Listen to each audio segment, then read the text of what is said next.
Welcome to the Daisy Blue Fashion Variety Show. I am Nancy Blizzard, your host. My guest today is Rachel Marie Hurst. Welcome, Rachel. Thank you for having me. Tell me about your fashion, how you got started in fashion. Before, my mom used to sew her suits from scratch. She would make suits when she was younger. So it was something I definitely loved, but never had the courage to pursue. My mom has always been kind of one of those moms who was like, whatever you want to do, I support you. You know, I think we've always had kind of like I come from a single parent family, and so I remember as a young kid, you know, always helping my mom with things. So we were really tight. Ever since I was 4, I wanted to be a doctor. And so I was kind of in my DNA to get straight A's. I went to the International Baccalaureate program, and I went to CU Boulder, and I was going to go pre-med. But in my sophomore year, I was really a studious student and I was working hard, and I was in a lab where I was, you know, working on rats, and you just kind of, I don't know, you get attached to the rats, and I had this big mental breakdown. First off, I found out that I don't like dead bodies, and I really didn't like experimenting on these little creatures that became kind of my friends. And a good friend of mine, he was an art student, and he's just like, let's start a fashion group on campus. I remember my first show we did was this rinky-dinky studio. There was barely 75 people. We were in an art studio. It was dirty, grungy, and I didn't know how to do anything. I didn't know how to sew seams. I was just putting stuff together.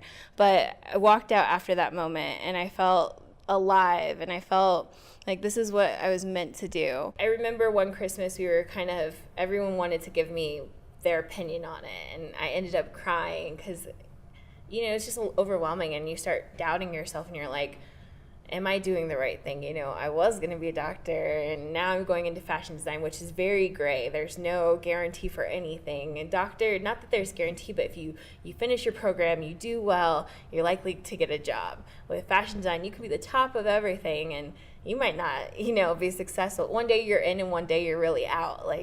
But I do remember that after that moment, it took a little bit for them to come to my show, but when they came to my first, I felt truly successful show where I knew what I was doing. I remember my uncle pulled me aside, and he said to me, you're exactly where you should be. And that he was so proud of me. And that was such a big moment for me in my career. My boyfriend's mom had said I should make it a business. She's like, you're good, you should do this.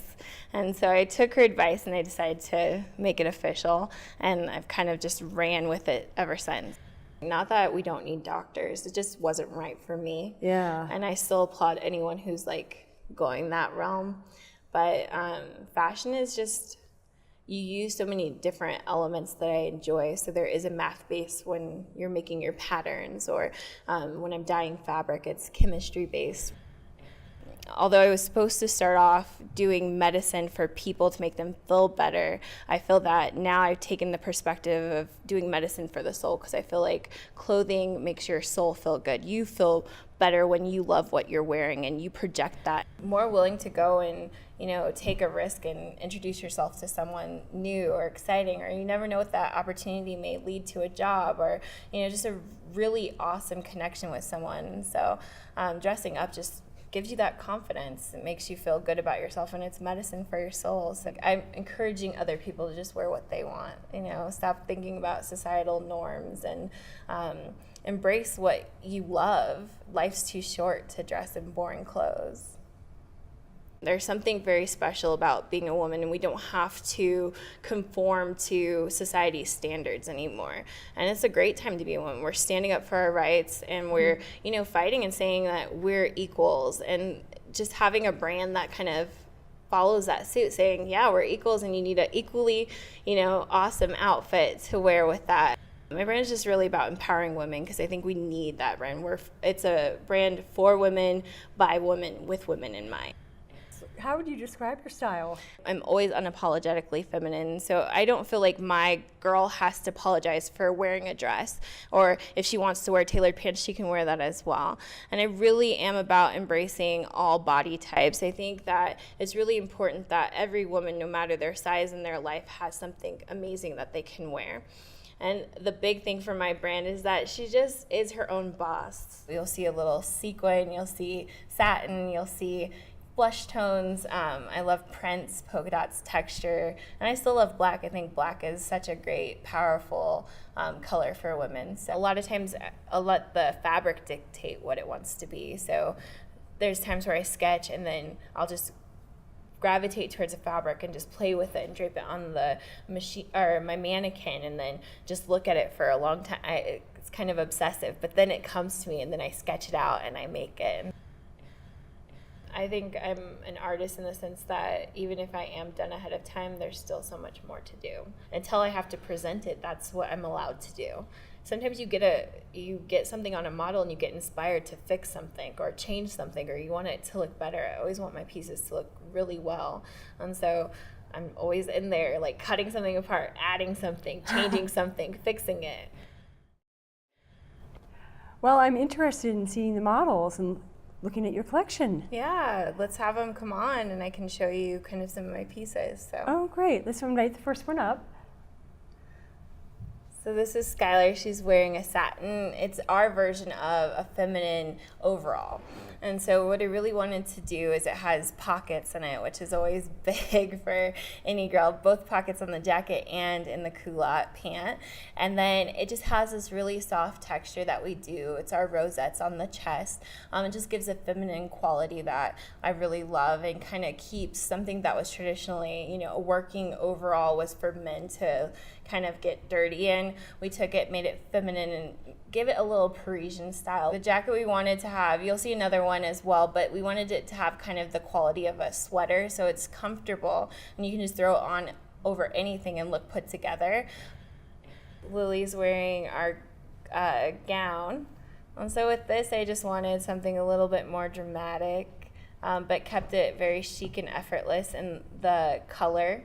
I love sequins, we love a little bit of sparkle, and we love accentuating a woman's body, and she has great legs, so we definitely had to do double slits. It's definitely something that's you wouldn't wear every day. I wouldn't see, you're not walking down the street in this, but for those special events or an opening for some really cool high-end gala, this is a great piece, and it's just powerful because it has the cape, and it just shows her figure really nicely without, showing too much skin. I love that. I love this the cape. Thank you. Yeah, I just wanted something powerful and bold. Wanted her to feel like she owned the world, and that's what she looks like. It's just supposed to be an effortless dress that you can throw on. You'll feel instantly polished, but it's jersey, so it is actually really comfortable. So we have Lizeth, and she's in a different version of our jacket, but this one's a little bit more detailed. It has the rosettes on the pocket and on her cuffs. And then this one is actually lined because it just lays a little bit different. It's a little bit more slouchy. We wanted a second version so that it wasn't as maybe form-fitting, but a little bit more boxy, so you could just wear it casually, but you could also wear it for special events. And then she has a silk dress underneath with the cutouts. I really love different textures, so the wool with the juxtaposition of the silk just creates that hard and soft elements that I love.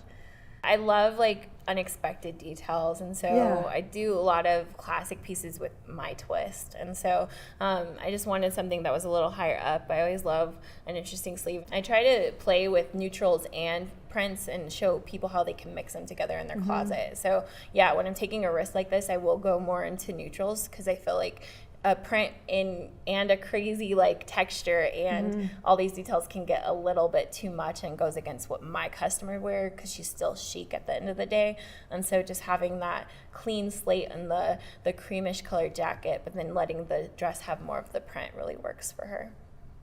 So I love to do cocktail dresses. That's kind of what I think I got my start in, was I created this bubble dress and it kind of evolves. Well, this is our newest cocktail dress, and I wanted to show that I can do something in black and just give it a texture and some excitement because black can become one-dimensional and flat. And so Ellison is rocking our newest cocktail dress. It has this kind of metallic sheen in the black. It's not necessarily lace, it's the mesh, and I just wanted it to feel like it was a second part of her skin. We added these interesting rosette details in the right place to kind of give it an origami feel. And then I usually get a lot of inspiration from like the Renaissance or Elizabethan era. And so her sleeves are slightly in that romantic feel that was very delicate, and just balancing off the kind of metally feel of the dress. We always wanted to create the soft and hard elements. And so I really love this dress because it's perfect for a birthday party, a really chic, fabulous place, or you can find, a use for it when you're going out to, any type of glamorous event. It reminds me of chainmail. I feel like women are the ultimate warriors. Like, they're juggling, a lot of them are stay-at-home moms, or they're, juggling multiple careers with kids or not even with kids, and so they are these warriors, and they can wear hard and soft elements, and so all of my clothing kind of incorporate those hard and soft elements in the details. Girls want to be sexy, and when they're going to special events, they want to feel powerful, and so this is our little black dress, and it's something that girls would love to wear for like a night out on the town or their birthday. I always try to create things that are feminine and hard because I feel like women are capable of being both, and so I think I'm very inspired by the women I meet, and so it's always about this warrior, and how is she wearing her armor in her everyday life. We have Carolina. She's wearing our flirty culotte jumper.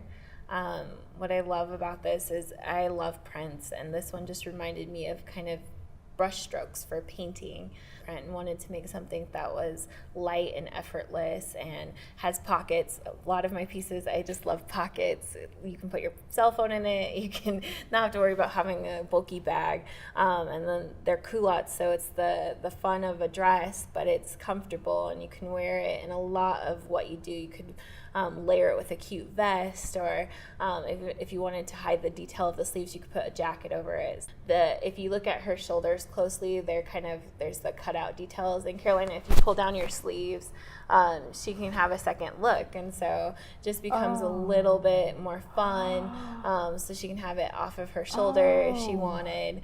I just wanted a piece that could be dressed up or dressed down and have a lot of flexibility within someone's wardrobe.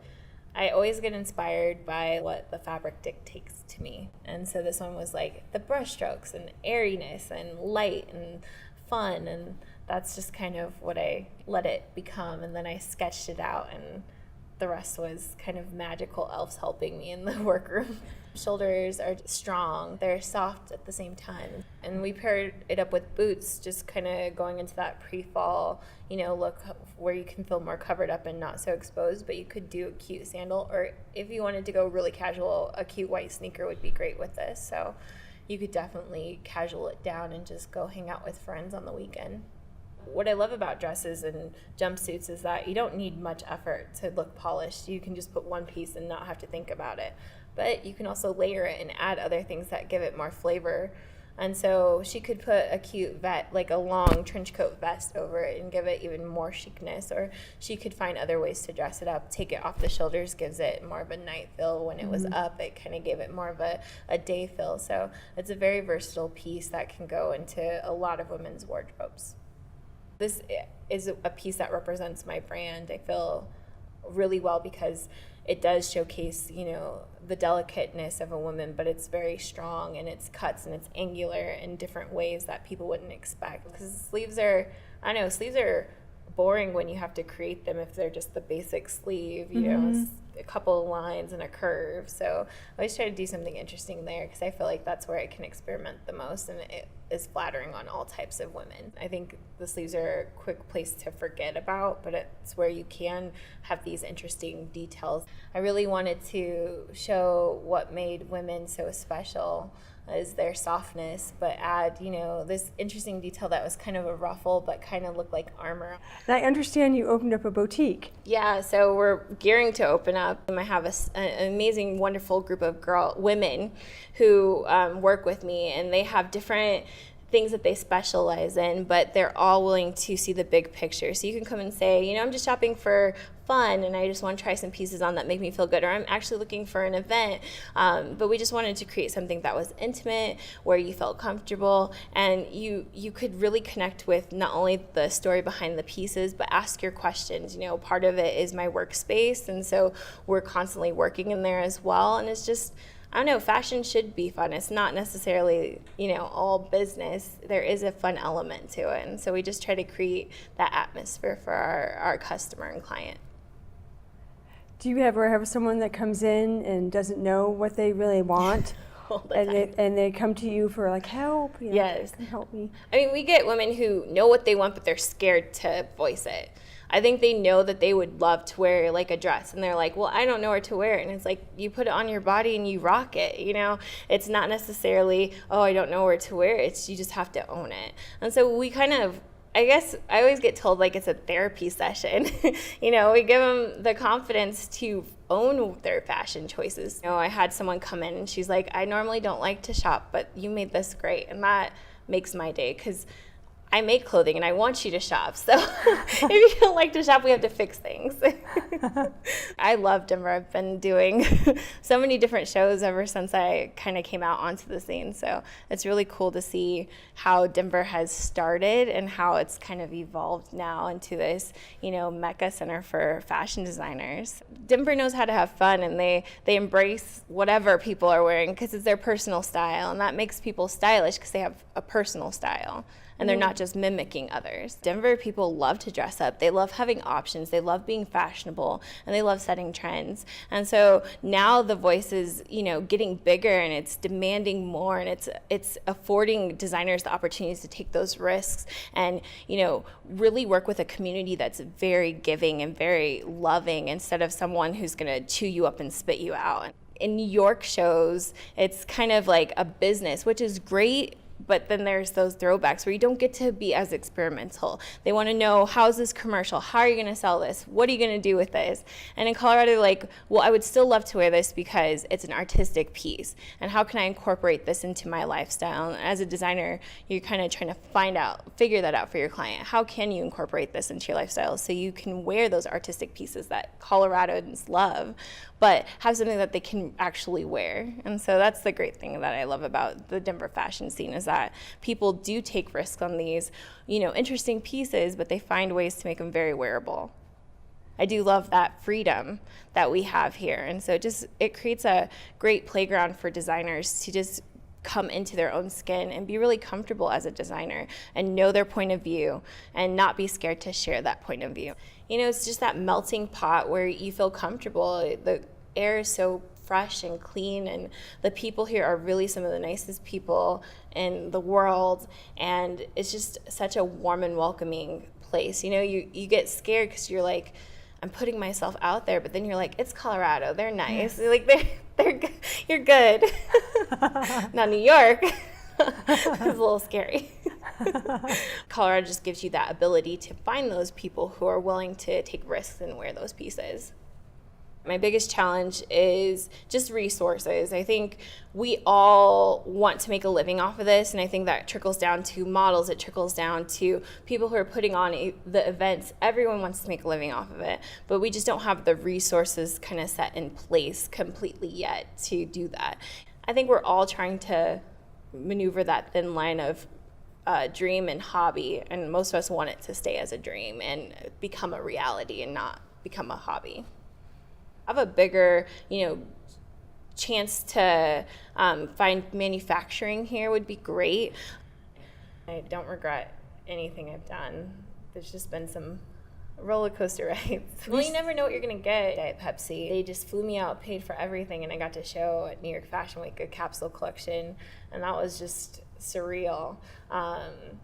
And just the opportunities I've had here, doing Denver Fashion Week, doing, Massive Fashion Week, those kind of things, just being with so many amazingly talented people and having them help me see my vision through has just been a huge opportunity and once in a lifetime thing that I'm so thankful for. So I don't mind the roller coasters because I think that's what builds character within my brand. really allows you to be very organic and free, and that's what I do love about fashion. It just allows me to show people who I am and be vulnerable with them, and kind of wear my heart on my sleeve. Always be grateful for my mom being the first one, always being on my side. But I can't stress enough just having the amazing support system from my boyfriend, or his family. His mom has been wonderful. She's helped me with sewing. She knows so much. And his family, his aunts, they've all been so supportive. It's just my models, their families. Like, I am not where I am without any of these amazing people around me. And it's overwhelming to think that so many people who don't have to believe in me or care about me do. And I just hope that one day I can pay it back, like that their trust and belief and love for me, I can return it and then some. And so in that way, I'm just so blessed, and I would never trade any of this in. And I continue to work so hard because there's so many amazing people that have touched me in so many ways that they don't even know. And there's no words to say thank you, but I am so grateful to all these people. So that's just, just having that support system allows me to continue on this roller coaster of fashion design. Thank you for watching the Daisy Blue Fashion Variety Show here at Denver Open Media with my guest today, Rachel Marie Hurst.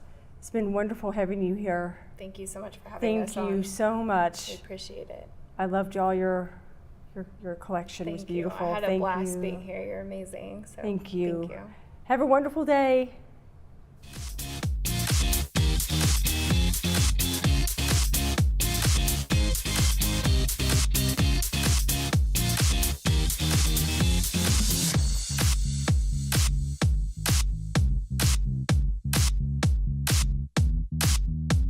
What?